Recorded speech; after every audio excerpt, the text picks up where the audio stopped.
ज़हर अहमद ख़ान आपका अपना होस्ट अब्लाग टीवी के हमरा। आज हम आपको बताएंगे कि हुकूमत ने हमें एमनेस्टी स्कीम की मंजूरी कर ली है। ज़रा माजी के दरीचे में देखें तो इमरान ख़ान की तकरीर से पता चलता है कि इमरान ख़ान ने गुज़िश्ता हुकूमत की एमनेस्टी स्कीम की किस तरह मुखालफत की थी। उन्होंने कहा था कि ये एमनेस्टी स्कीम अपनों को बचाने के लिए लाई जा रही है, काले धन को सफ़ेद करने का एक तरीक़ा है। जो भी एमनेस्टी स्कीम देगा या उससे फ़ायदा उठाएगा, हम उसके ख़िलाफ़ एहतसाब करेंगे, उसकी गर्दन को फ़िक्स करेंगे और उससे लूटा हुआ माल बरामद करेंगे। इसी बयानी पे इन्होंने हुकूमत हासिल की और साथ ही करप्शन का भी नारा लगाया। अब 9 महीने गुजर चुके हैं, अभी तक तो हुकूमत की जानिब से कोई ऐसा इक़दाम वाज़ेह तौर पर नज़र नहीं आ रहा कि जिससे करप्शन ख़त्म हुई हो। पहला बयानिया तो इन्होंने यहाँ पर झूठा कर दिया। अब दूसरा बयानिया जो था इनका एमनेस्टी स्कीम का था, जिस पर इन्होंने नून लीग और पीपल्स पार्टी पर हद दर्जा कीचड़ उछाली और उसकी हद दर्जा मुखालफत की।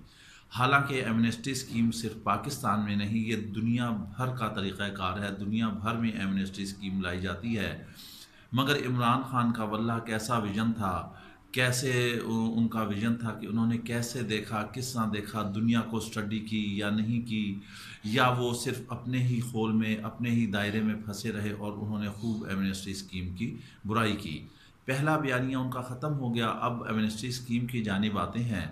उन्होंने एमनेस्टी स्कीम लाने की कोशिश की तो पहले मुखालफत हुई, उनके अपने अरकान ही उनके ख़िलाफ़ फट पड़े, फिर उन्होंने इसे पेंडिंग में कर दिया और अब वफाकी काबीना ने एमनेस्टी स्कीम की जो है इजाज़त दे दी है।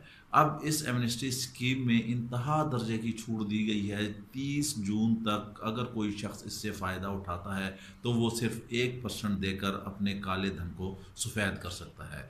इसी तरह मुख्तलिफ़ औक़ात में 10% और 20% के मामलात हैं कि वो पैसे देते रहेंगे और उससे फ़ायदा उठाते रहेंगे। अब यहाँ भी जो है सारा इमरान ख़ान के बयानिए का तलपट हो गया, यहाँ भी उनका धड़म तख्ता हो गया। जो उन्होंने कहा उसको वो निभा ना सके, उसके हमेशा एंटी ही चले।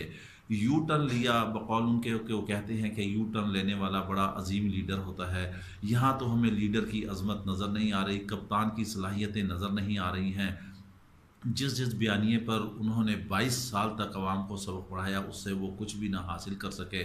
आवाम जो है इस वक्त महंगाई के उस सैलाब में पिसी हुई है, हालात जो हैं बिल्कुल ख़राब होते जा रहे हैं। अब एमनेस्टी स्कीम ले आए हैं, अब इतना कम परसेंट उस पर इन्होंने मार्जिन रखा है। और सबसे बड़ी बात ये मैं आपको बताऊं कि अगर कोई एमनेस्टी स्कीम लेता है और वो अपने काले धन को सफ़ेद करता है, इसी दौरान अगर कोई हुब्बुल वतन FBI का अफसर उससे कुछ पूछ लेता है कि भाई ये तुम इतनी जायदाद कहाँ से लाए, इतनी दौलत कहाँ से लाए, इसके ज़राए क्या थे, तो उसके लिए क़ैद व बंद की अहकामात जारी कर दिए गए हैं।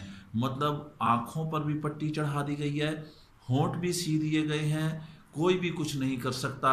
बस जो कप्तान साहब ने कह दिया है वो सही तरह हैं। पता नहीं ये कप्तान साहब हैं या हलाकू खान जैसे इंसाफ करते हैं कि आधों को मौत दे दी और आधों को ज़िंदगी दे दी, उसमें नेक भी चले गए, उसमें बुरे भी चले गए, बचने वालों में बुरे भी थे और फांसी चढ़ने वालों में नेक भी थे। अब इन्होंने जो तरीक़ाकार इख्तियार किया है इसमें कोई FBI का अफसर नहीं बोल सकता, क्योंकि ऑलरेडी यहाँ पर मुल्क जो है वो IMF को पट्टे पर दे दिया गया है, उसे ठेके पर दे दिया गया है। IMF ने IMF के साथ मुज़ाकरात किए, IMF के साथ मुज़ाकरात कामयाब हो गए, उनकी शराइत मान ली गई हैं, सब्सिडीज़ ख़त्म कर दी गई हैं, पानी बिजली गैस भी अब आने वाले दिनों में मज़ीद महंगी होने जा रही है। आवाम तैयार रहें।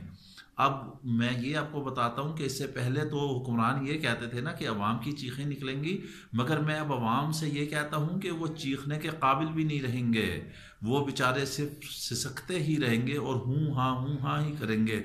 इस काबिल ही नहीं छोड़ा जाएगा कि उनकी आवाज़ निकलेगी। तमाम महकमों को अपने अहकामात के तहत बाउंड किया जा रहा है कि जो नादिर शाही का हुक्म आ जाए उसके आगे कोई गर्दन नहीं हिला सकता है।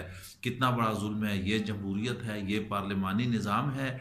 जमहूर क्या है? जमहूर अवाम है। अवाम क्या है? अवाम की आवाज़ सुनी जाती है, मगर कप्तान इससे मावरा, कप्तान कोई आवाज़ नहीं सुनता, वो सिर्फ अपनी आवाज़ सुनाना चाहता है। اس کے ساتھ ہی آپ ہمیں اجازت دیجیے، اپنا خیال رکھیے گا، اللہ حافظ۔